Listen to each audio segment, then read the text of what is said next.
গৌরী সীতানাথ প্রেমানন্দে একবারে হরি হরি বল।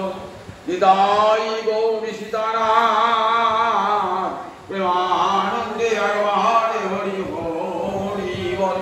নিতাই গৌরী সীতানাথ প্রেমানন্দে একবার হরি হরি বল। রাধা দামোদর জয় রাধা দামোদর জয় রাধা দামোদর। ভক্তবৃন্দের চরণামার কোটি কোটি দণ্ডবত প্রণাম। কবিরাজ গোস্বামীপাদ চৈতন্য চৈতামৃত রচনার পূর্বে মঙ্গলাচরণ করেছেন। বন্দে শ্রীকৃষ্ণ চৈতন্য নিত্যানন্দ সহন্দ গৌরদয়ে পুষ্পবন্ত চিত্ত ছন্দ তমন্দ।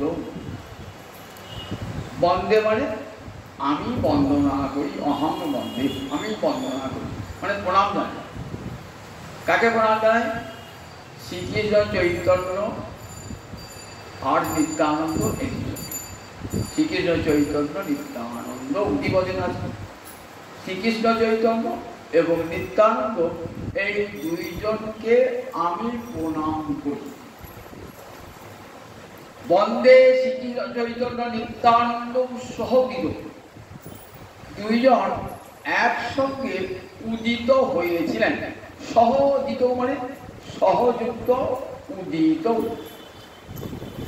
একসঙ্গে উদিত। উদিত কে হয়? সূর্য আর চন্দ্র উদয় হয়। তো আমরা সূর্যের উদয় হয়েছে, চন্দ্রের উদয় হয়েছে বলি, দিনের বেলায় সূর্যের উদয়। উদিতও বললেন কেন? এখানে গৌর হরি আর নিতাই চাঁদ এই দুজন কি সূর্য আর চন্দ্র। গৌরোদয়ে পুষ্পবন্ত, পুষ্পবন্ত মানে সূর্য এবং চাঁদ এই দুটোকেই একসঙ্গে বলা হয় পুষ্পবন্ত।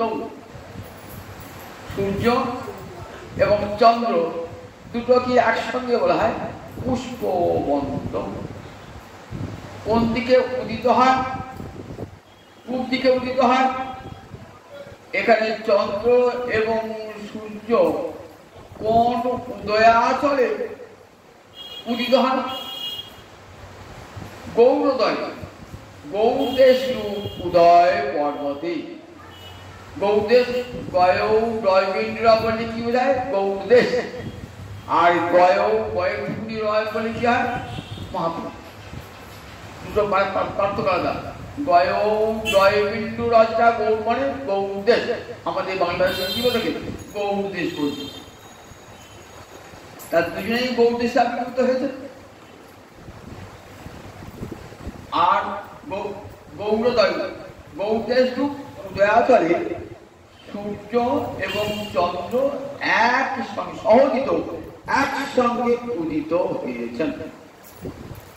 একসঙ্গে তো সূর্য আর চন্দ্রের উদয় হয় না। সূর্য ওঠে দিনের বেলা, চাঁদ ওঠে রাতের বেলা। কিন্তু বলেন গৌরচন্দ্র আর নিত্যানন্দ এই যে দুই সূর্য আর চন্দ্র এরা সহজিত, একসঙ্গে উদিত। কিন্তু এখানে আমরা দেখি নিতাই চাঁদ মহাপ্রভুর অনেক আগে, 12 বছর আগে নিতাই চাঁদ আবির্ভূত হয়েছে। গৌর হরি 12 বছর আগে। তাহলে সহজিত বললেন কেন? বললেন এটা এখানে না, কোথায় না? গৌরকে গোবিন্দ যখন ভেবেছেন যে আমার একজন সেবকের প্রয়োজন, তখনই ভগবানের অঙ্গতে বলরামের আবির্ভাব হয়ে যায়। বলরামের আবির্ভাব হয়ে যায়। সেই বলরামই তো নিত্যানন্দ, কৃষ্ণ হলেন গৌর। তাই গৌরকে তারা একসঙ্গে উদিত হয়েছিলেন, সহজিত। বললেন গৌরদয়ে পুষ্পবন্ত চিত্র ছন্দ তমন্দ। চিত্র মানে কি আশ্চর্য দেখো। সূর্য ওঠে দিনের বেলায়, চন্দ্র ওঠে রাতের বেলায়, কিন্তু কি আশ্চর্য দেখো, সূর্য আর চন্দ্র এক সঙ্গে উদিত হয়েছে। তা শুধু না, আমি দেখেন সূর্যের মধ্যে চাঁদ উঠে গেছে, তাহলে সবাইকে দেখে দেখ একসঙ্গে সূর্য চন্দ্র উঠে গেছে। তাই কবিরাজ গোস্বামী পাল বলছেন, গৌড়দেশ দুটি উদয়াচল, সেই উদয়াচলে চন্দ্র এবং সূর্য। কে চন্দ্র কে সূর্য? গৌর হরি সূর্য। তার যে অঙ্গ দেশ, সে অঙ্গ তেজে গৌর হরি ভয়ঙ্কর মুখ, সেই রূপ দর্শন করে আবার স্থির থাকতে পারবো না। আমার সন্ন্যাসী মূর্তি কি কঠোর মূর্তি, গৌর হরি সন্ন্যাসী মূর্তি। কোন বিষয়ের সংস্পর্শ করবেন না, নারী মুখ দর্শন করবেন না, কঠোর। এই সূর্যের মতন কঠোর আমার গৌরাঙ্গ হরি, রূপে ধর্ষিত হয়ে যায় সবাই, চোখ ঝলসিয়ে ওঠে। গৌর হরি রূপ দেয় করে সূর্যের দিকে তাকাতে পারেন আপনি, চোখ ঝলসিয়ে যাবে। গৌর হরি রূপ কেমন, ওই রকম চোখ ঝলসিয়ে যাবে এত। আর নিতাই চাঁদ কেমন, আমার ঘরটা আপনার ঘন্টা চারদিকে তাকিয়ে থাকি, চারদিকে নিতাই আমার চাঁদ, এত স্নিগ্ধ, এত মধুর। নিতাই আমার চন্দ্র, চাঁদ যেমন তার স্নিগ্ধ, তার সিদ্ধ ধারা দিয়ে, তার যেমন সিদ্ধ কিরণ দিয়ে জগৎকে কি করেন, শীতল করেন। সূর্য তপ্ত করে দিয়ে দিনের বেলাতে গোটা পৃথিবীকে তপ্ত করে দিয়ে গেছে। এবার সেটা শীতল করবার ভার কার? চন্দ্রের হাতে শীতল করবার ভার। কে শীতল করেছেন? বলে আমার নিতাই চাঁদ। জগৎ জীবের দাঁড়ে দাঁড়িয়ে হরে কৃষ্ণ কৃষ্ণ কৃষ্ণ হরে হরে, হরে রাম রাম রাম হরে হরে। অক্রোধ পরমানন্দ আমার নিত্যানন্দ রায়, অভিমানী শূন্য নিতাই আমার নগরে বেলায়। চণ্ডাল প্রতিটি জীবের ঘরে ঘরে যাইয়া আমার হরিনামে মা মন্ত্র দিচ্ছেন বিলাইয়া। গৌর হরির কাছে যাতে ভয় হয়, কিন্তু নিতাই চাঁদ ভয় হবে কেন? মুখে চেটে নিয়েছেন সকলকে আদর করে। ওই তোরা কেউ ছোট নোস, সবাই আমার গৌর হরি, সব আমার গৌর হরি প্রিয়জন, তোর সবাই এমনি করে সকলকে কাছে টেনিয়েছেন। এই কাছে টানার জন্যেই আমরা নিতাই চাঁদকে কি বলি? নিতাই চাঁদ চন্দ্র, নিত্যানন্দ গুরু চন্দ্র। তাই চিত্ত ছন্দ বলেন কি আশ্চর্য। ছন্দ মানে সব একটা বৈদিক পরিভাষা। সম মানে মঙ্গল, কালবস্য ময় হলন্ত, সম মানে মঙ্গল। দেখবেন বেদ গ্রন্থে যেখানে মঙ্গলাচরণ আছে না, স্বপ্ন বিষ্ণু রূপক্রম, হে উপক্রম বিষ্ণু জগতের মঙ্গল বিধান কর। স্বপ্ন ইন্দ্র বৃহস্পতি, হে ইন্দ্র জগতের মঙ্গল সাধন কর। হে বৃহস্পতি জগতের মঙ্গল সাধন করো। বৈদিক মঙ্গলাচরণ বলা হয়। সম মানে তাহলে সম অর্থাৎ মঙ্গল যে দান করে ছন্দ, সঙ্গে দদাতি যশ ছন্দ। এবার দিবদের ছন্দ, দুজনই জগৎকে মঙ্গল দান করেছেন, গৌর হরি এবং নিতাই চাঁদ। গৌর হরি দিয়েছেন রাধা রানীর প্রেম, আমার নিতাই চাঁদ দিয়েছেন রাধানীর প্রেম হরে কৃষ্ণ নামের মধ্য দিয়ে। চিত্র ছন্দ তমন্দ। সূর্য আর চন্দ্র, চন্দ্র কি করে? জগতে অন্ধকার দূর হয়ে যায়, আবার সূর্য অন্ধকার দূর হয়ে যায়। বললেন সূর্য এবং চন্দ্র উঠে কি হয়? জগতের অন্ধকার দূর করে। গৌর হরিয়া নিতাই জানে সেই জগতের অন্ধকার দূর করলেন।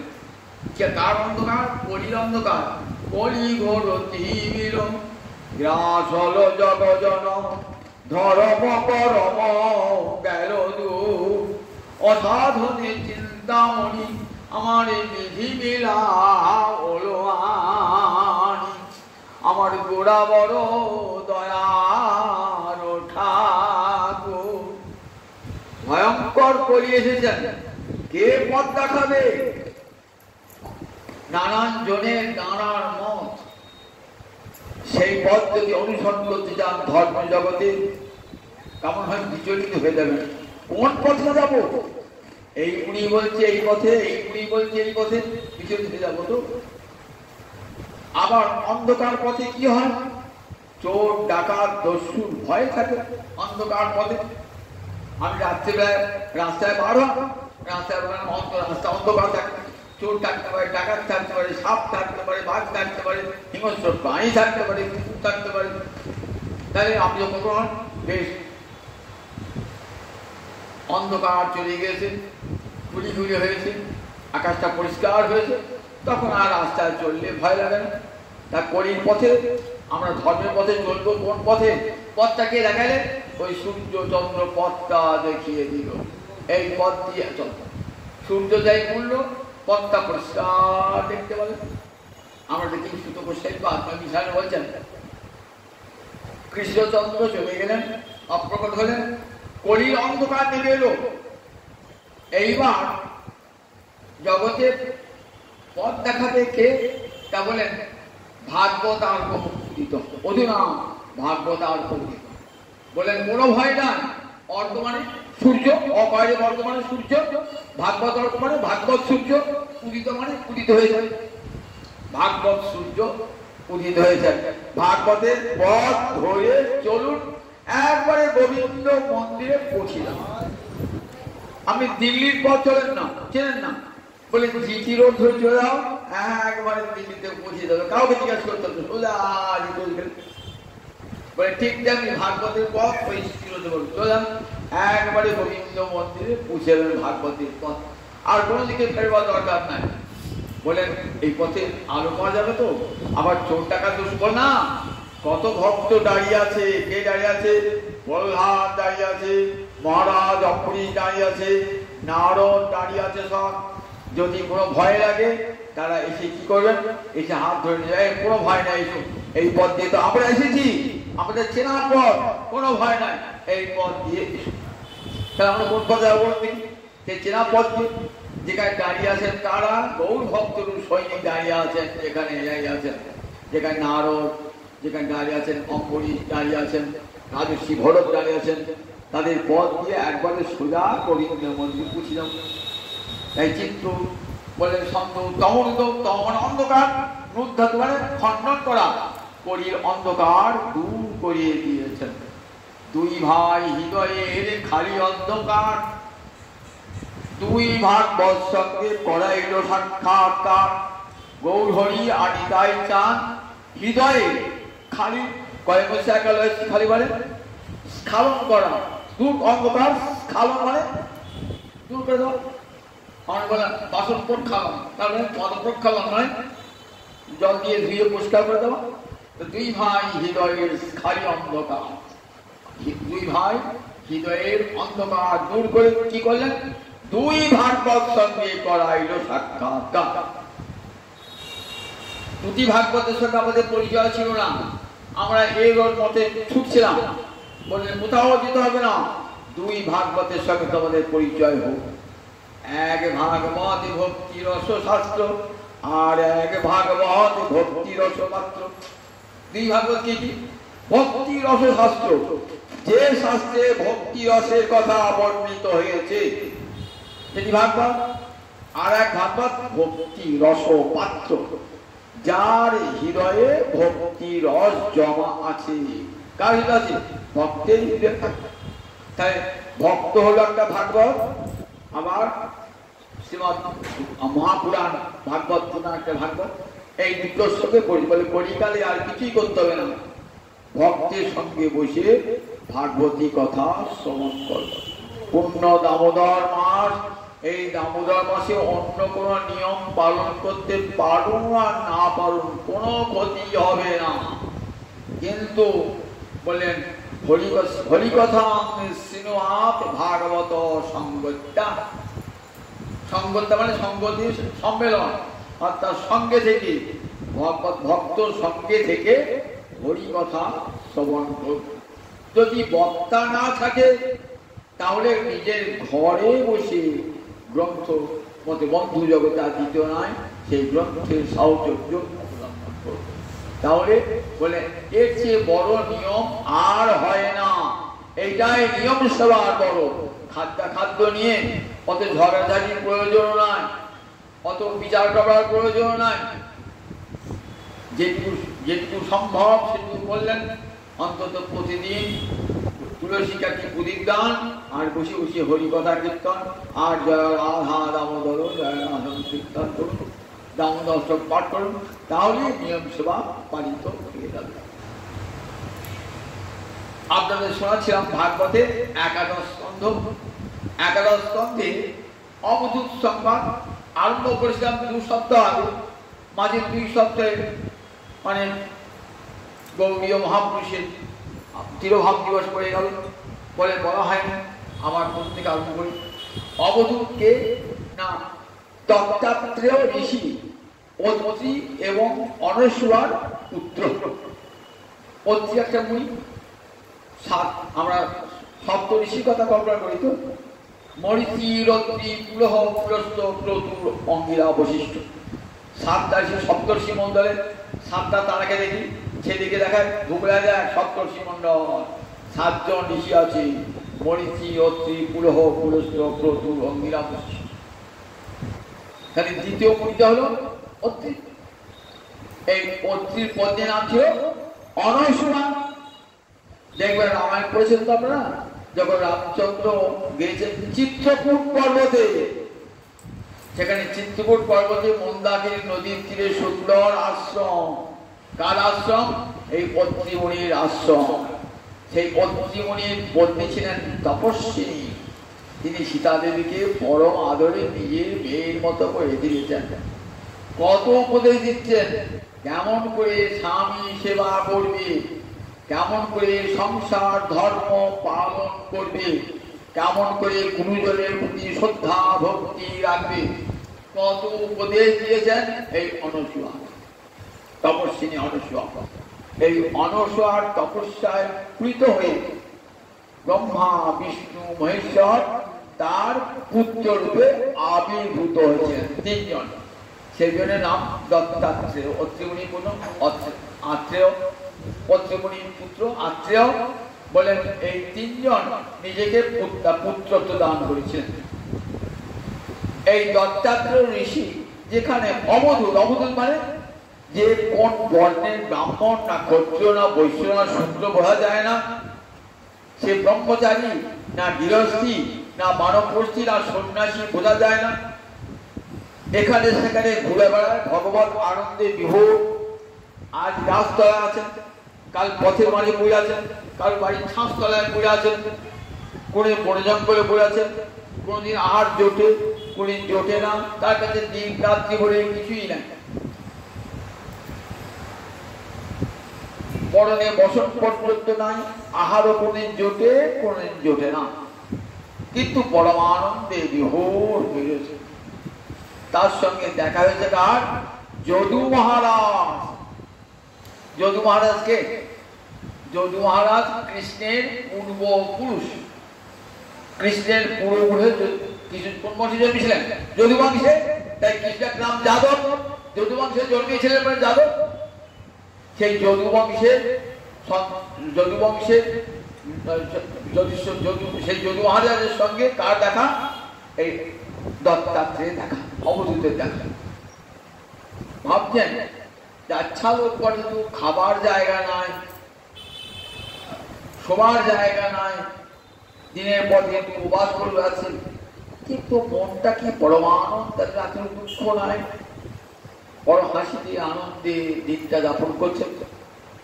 আমার তো এত রয়েছে, আমার তো প্রচুর ভোগের বিষয়, আমার কত রানী রয়েছে, আমার কত টাকা, কত বাড়ি, কত গাড়ি, আমি রথে চলে যাই, কই আমার তো এত শান্তি নাই। আরে তো কিছুই নাই, একটা ফকিরের এত শান্তি কি করে হল? ভাবলে জিজ্ঞাসা করি লোকটাকে, বলছে আচ্ছা প্রণাম জানিয়ে বন্দনা জানিয়ে যদু মহারাজ খুব ধর্মশীল ছিলেন, পিতাকে যৌবন দান করেন নাই, একথা আগে আগে আমরা বলি যে আগে আগে পিতা যজাতিকে যৌবন দান করেন নাই, বললেন পিতা তুমি যৌবন নিয়ে বিষয় ভোগ করবে, আমি সেই যৌবন দেবো কেন? আমি আমার যৌবন দিয়ে গোবিন্দ ভজন করবো। বৃদ্ধ বয়সে গোবিন্দ ভজন হয় না। সেই জন্য মহারাজ পিতার আদেশ রক্ষা করলেন না, পিতা তুমি বিষয় ভোগী, সুতরাং আমার যৌবন আমি তোমাকে দেবো না। দেন না, যে যৌবন দেন নাই, পুরো দিয়েছিলেন। তারপরে যদুবংশের কেউ রাজা হন নাই। শ্রীকৃষ্ণ বলে রাজা মথুরায় গিয়ে রাজা হয়েছে, উনি কথা কথা তিনি রাজা হন নাই, কোথাও রাজা হন নাই। যদুবংশের অভিশাপ ছিল কেউ রাজা হতে পারবে না, তাই কৃষ্ণ রাজা হন নাই।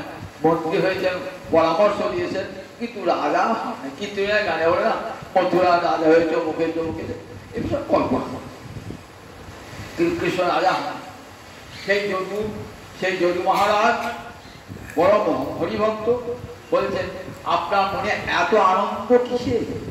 সংসারের তাপত্রয়ে সবাই জ্বলে পুড়ে মরছে, আধ্যাত্মিক আদিভৌতিক আদিদৈবিক এই ত্রিবিধ তাপে সবাই জ্বলে পুড়ে মরছে। এমন পৃথিবীতে কেউ নাই, ব্রাহ্মণ ক্ষত্রিয় বৈশ্য শূদ্র ব্রহ্মচারী গৃহস্থী মানবপতি সন্ন্যাসী, সংসারে অশান্তি নাই এমন মানুষ খুঁজে পাওয়া যায় না। দেহের অশান্তি, মনের অশান্তি, শত্রু দেওয়া অশান্তি, রাজনৈতিক অশান্তি, কত প্রকার অশান্তিতে আমরা ভুগি বলুন দেখি একবার। আর পৃথিবীতে বেশ আনন্দেই রয়েছে। আমার তার বুঝি বাড়ি ঘর না থাকে, খেতে বলতে না পাই, তাহলে সে আর আকাশ অশান্তি, দারিদ্র আকাশ অশান্তি, তোমার তো কিছুই নাই। খাবার জুটে না, গাছতলায় বিষাদ, জলে ভিজছ, রোদে পুড়ছ, তুমি তো বেশ আছো, খুব আনন্দে আছো। কি করে আছো? কি করে এত আনন্দ হয় বন্ধু? চারিদিকে বন পুড়ছে আর হাতি গঙ্গার জলে গলা দিয়ে বসে আছে, কিছুই লাগছে আজই লাগছে না। এই সংসারটা বন দাবানলে পুড়ছে আর কৃষ্ণ করুণার গঙ্গা জলে ডুবে আছে নাই অবস্থা। এতটুকু দুঃখ বেদনা অন্তরে নাই। বলেন এমন বুদ্ধি, কুত বুদ্ধি ব্রহ্মণ, এই বুদ্ধি তুমি কোথায় পেলে? বললেন মহারাজ তো বংশে জন্মিয়েছ, তো নৌশের বংশে জন্মিয়েছ, যজাতি বংশে জন্মিয়েছ। আমি বলতে পারতাম না, তবু বলছি শোনো, আমার 24টা গুরু আছে। ওই বাবা 24টা গুরু কারো হয় নাকি? চোখি কে না জানা 24টা গুরু বলাতে? শোনে রাজা, আমার মন্ত্র গুরু দীক্ষা গুরু একজন, যিনি আমার কানে মন্ত্র দিয়েছেন, আবার শিক্ষাও নেই, দীক্ষাও দিয়েছেন, শিক্ষা দিয়েছেন। শাস্ত্র অনুসারে যিনি মন্ত্র দান করবেন তিনি শিক্ষা দান করবেন। তস্মাৎ কৃষ্ণ দীক্ষাদি শিক্ষণম, যার কাছে দীক্ষা দেবেন তিনি শিক্ষা দেবেন। দীক্ষা গুরু আলাদা, শিক্ষা গুরু আলাদা, কোথাও বলা যায়। যিনি দীক্ষা গুরু তিনি ভজন শিক্ষা দিতে পারেন না, তিনি ভজন শিক্ষা দিতে পারেন না। যদি সেই দীক্ষা গুরুকে পরিত্যাগ করে শিক্ষা গুরুকে আশ্রয় করেন, তাহলে দীক্ষা গুরুকে অপমান করা হয়। দীক্ষা গুরুকে অপমান করা হয় না? তাহলে আমার গুরুদেব যাকে দীক্ষা দিচ্ছি ভজন শিক্ষা জানেন না বলে আমি অন্য একজনের দীক্ষা দিচ্ছি, তাহলে এটিকে আপনার দীক্ষা মন্ত্রের ফল হবে গুরুর প্রতি অপকারে। তাই যিনি দীক্ষা দান করবেন শিক্ষা, তাহলে একজনই গুরু হন। আমার কানে তিনি মন্ত্র দিয়েছেন, দীক্ষায় মন্ত্র দিয়েছেন, তাই 24টা গুরু। রাজা অবাক করছেন, তো 24টা গুরু আমি বুদ্ধির দ্বারা আশ্রয় গ্রহণ করেছি। বুদ্ধির দ্বারা কার মধ্যে দেখেছি সদ্গুণ সেটা গ্রহণ করেছি, তাকে গুরু বলে মেনে নিয়েছি। আবার কার মধ্যে দোষ দেখেছি তাকে গুরু বলে মেনে নিয়েছি, কারণ দোষটা যখন ত্যাগ করতে হয় তার কাছে জেনেছি। দোষে গুণে মানুষ তো কি হবে বলে কুলে যাবো না, আমরা কি করি? কুলেতে আমরা চাল বাঁচুচ্ছি, চালে যে ফুটো কাটা যেগুলো আছে ফেলে দিলাম, আসলে গ্রহণ করলাম। ঠিক এমনি করে যেটা খারাপ দেখবো ত্যাগ, যেটা ভালো দেখবো সেটা চালু নিতে ছাড়ছি। যেটা ভালোটা হয়ে গেল, তলতে হয়ে গেল, উপরে সে ফেলে দিলাম। তাহলে কি করেছি? এই গ্রহণ বর্জন, এই দুটো পায়ে কোন জায়গায় গ্রহণ করেছি, কোন জায়গায় বর্জন করেছি। কোন জায়গায় গ্রহণ, কোন জায়গায় বর্জন করে, যাকে বর্জন করেছি তাকে গুরু বলে স্বীকার করেছি, আবার যার কাছে গ্রহণ করেছি তাকে গুরু বলে স্বীকার করেছি। শোনো রাজা সবাই কিন্তু আমার মানুষ গুরু নয়। এই গুরুর তালিকায় জানেন কত জড় পদার্থ আছে। আবার কি আছে জানেন রাজা? জড় পদার্থ আছে, পৃথিবী আকাশ বায়ু সব জড়পথ। আর তার সঙ্গে হবে জানো, বালিকা আছে, কুমারী বালিকা, সাপ আছে, হাতি আছে। রাজাদের বিশ্বাস হয়েছে জগতে সাপ কানে মন্ত্র দেয়, হাতি কানে মন্ত্র দেয়, দেয় না?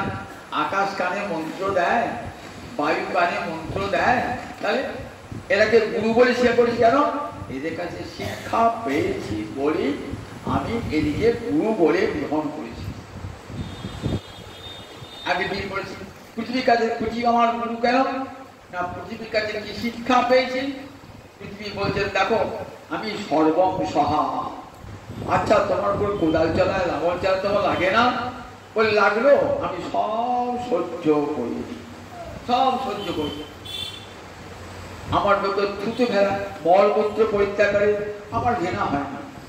মায়ের কোলে সন্তান যখন মলমূত্র পরিত্যাগ করে মায়ের কি ঘৃণা হয়? আমি যে মাতা ধরিত্রী, সে আমাদের দুঃখ সহ্য করতে হবে। ছেলে পড়ে বসে মাকে মায়ের মুখে লাথি মারছি, তাতে মায়ের কোনো দুঃখ হয় তো হয়? বলে ঠিক তেমনি সব জীব তোমার সন্তান। বলেন ঠিক যোগী হবেন, ভক্তি যোগী এইরকম হবেন। এই শিক্ষাটা আমাকে পৃথিবী দেবী দিয়ে গেলেন। তাই বলি দেবী তুই আমার গুরু, আমাকে শেখালি যে বৈষ্ণব হতে গেলে, ভগবান ভজন করতে গেলে সর্বাগ্রের চাই সহিষ্ণুতা। সব কিছু সহ্য করবার ক্ষমতা, তার নাম সহিষ্ণুতা।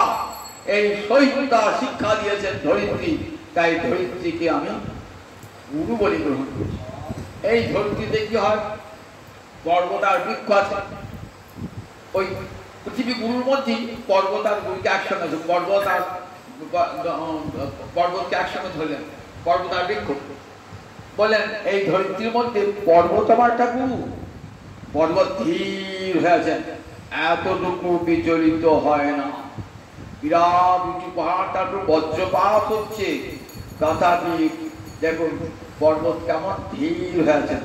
যারা ভজনশীল হবেন তারা ধীর হবেন, তাদের আসনটি স্থির হয়ে থাকে। চাঞ্চল্য কখনো হরিভক্তি প্রদান করে না।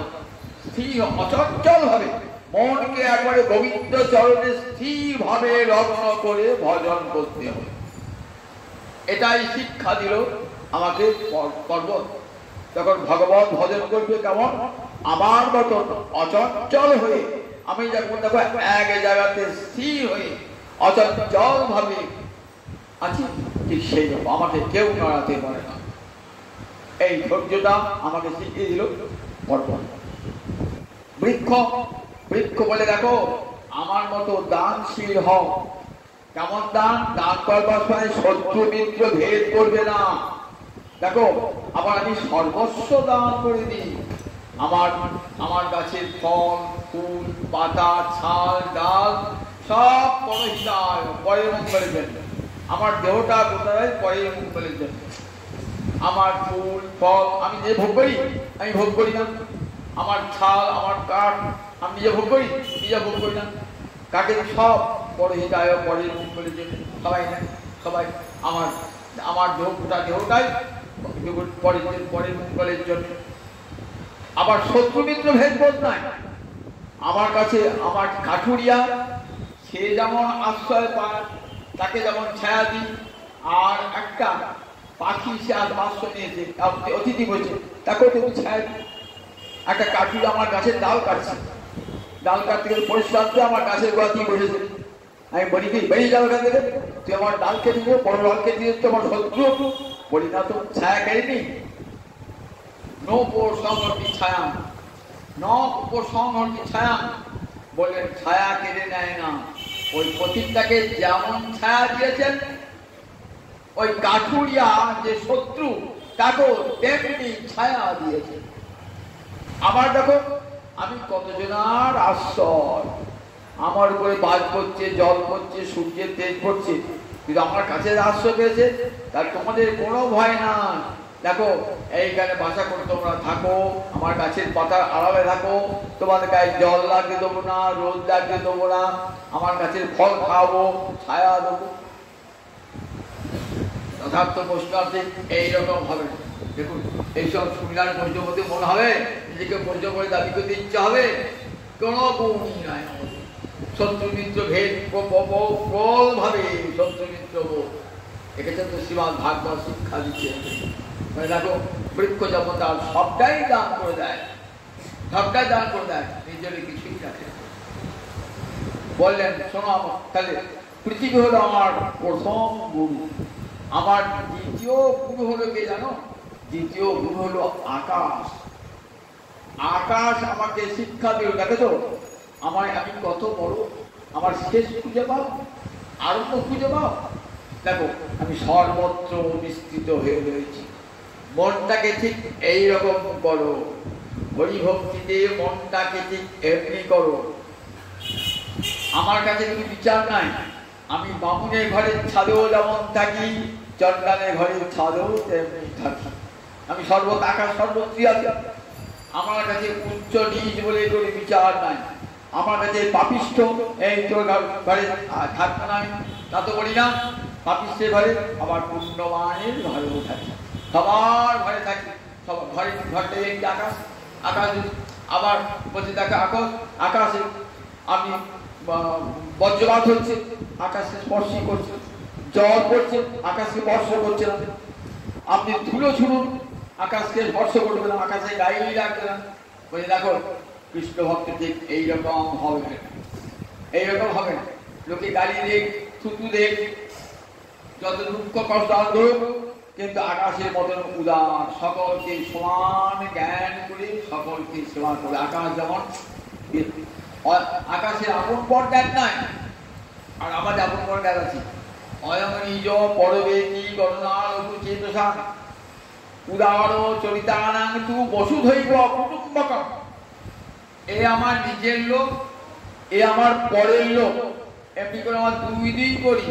সর্বক্ষেত্রে দুই দুই ভাব আছে, নিজের লোক আর পরের লোক আছে। বলেন যাদের মনটা খুব ছোট তারা আপন পর ভেদ করে, আর যারা উদার চরিত্রের ব্যক্তি তাদের বসুধৈব কুটুম্বকম।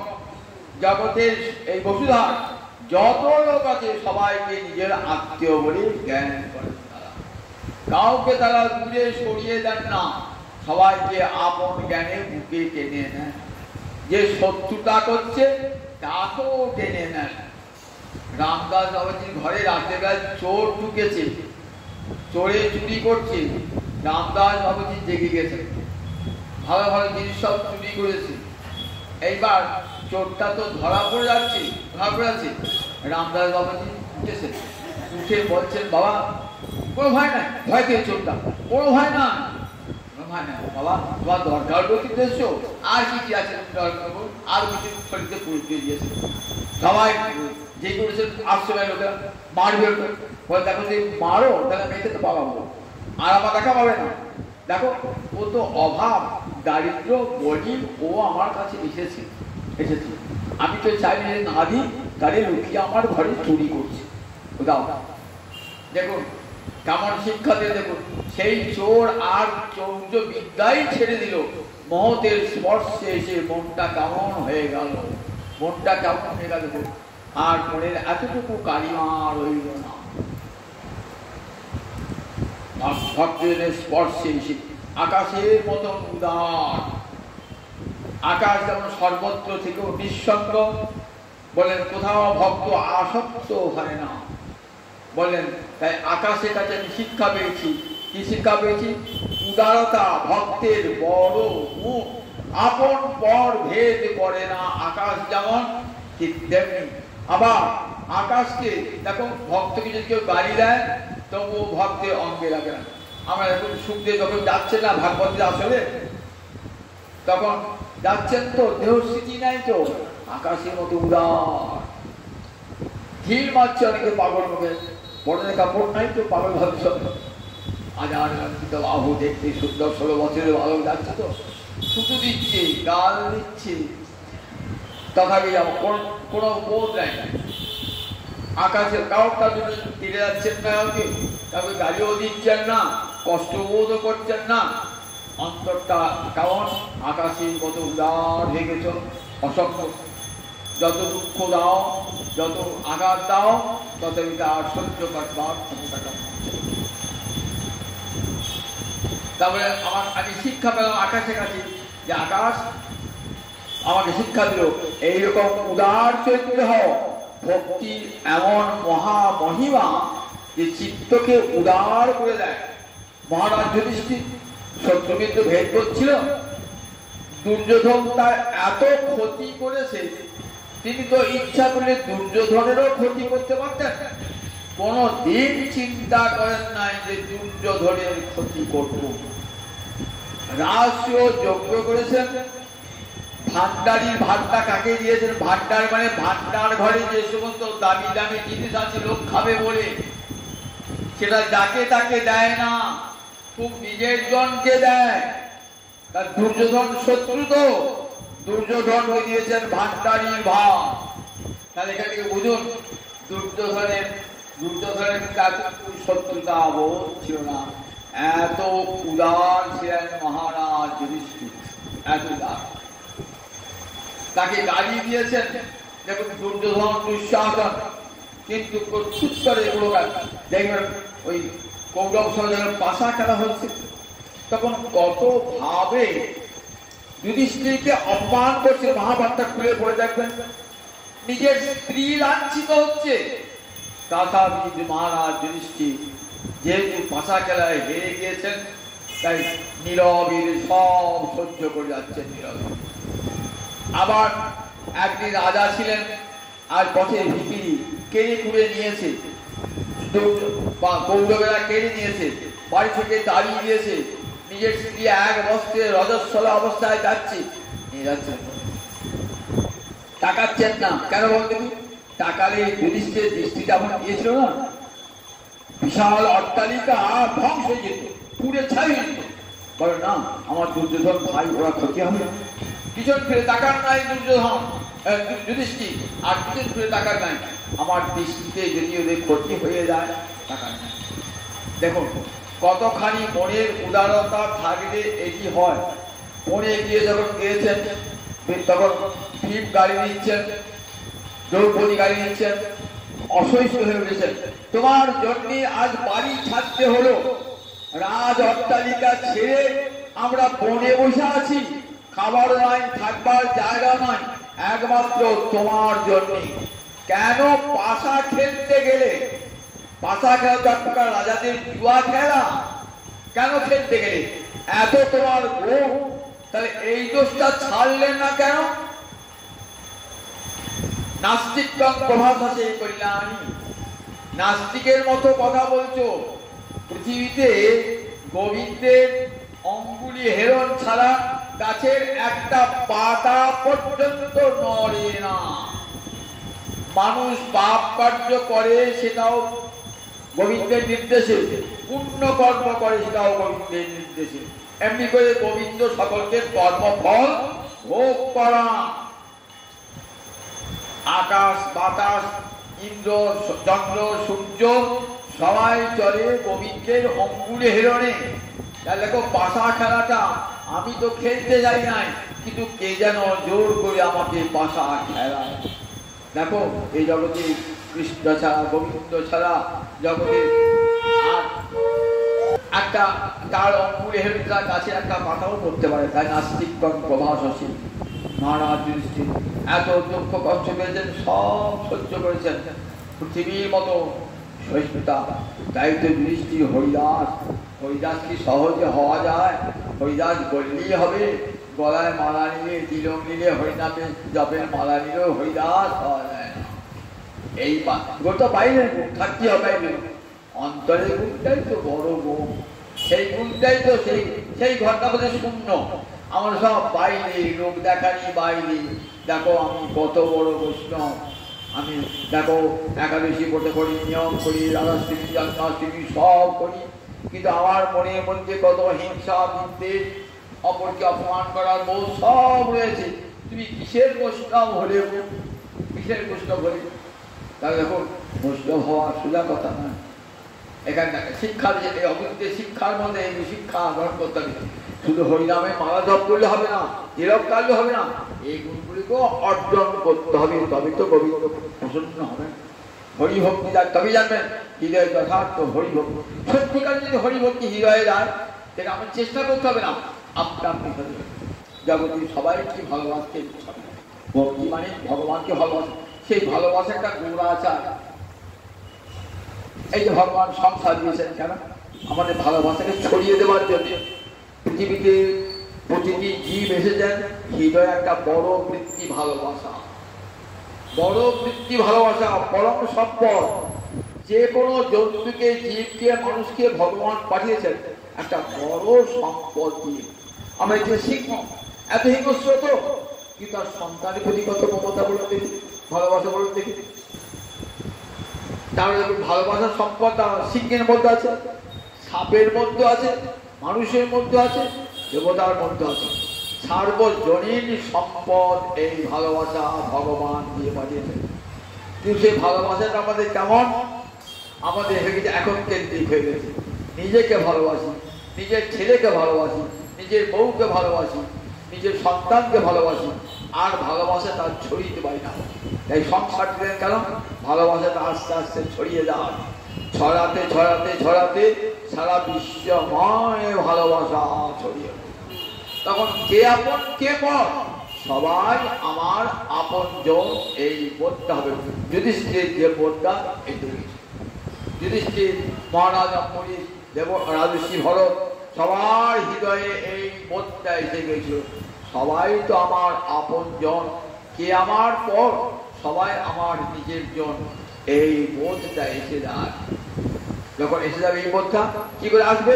ওই হরিভজন করতে করতে যদি সত্যিকারে হরিভজন হয়, সত্যিকারে আর যদি সদ্গুরু লাভ হয়, সত্যিকারের হরিভজন হয়, অন্তরে যদি কোনো কপটতা না থাকে, তাহলে হরিভক্তি মহারানী আপনার হৃদয়ে প্রবেশ করবেন করবেন। বিনা ভজনে তো গোবিন্দ পাওয়া যায় না। ভজনটাই সবচেয়ে বড় জিনিস। বলেন দেখো, ভজন করতে করতে করে হৃদয়ের কপাট খুলে যাবে, তখন ভক্তি মহারানী হৃদয়ে প্রবেশ করবেন।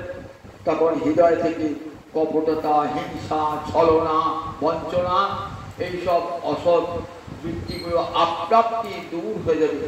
যতদিন গোবিন্দকে ভালো না বাসছেন ততদিন এরা আপনার ক্ষতি করবে।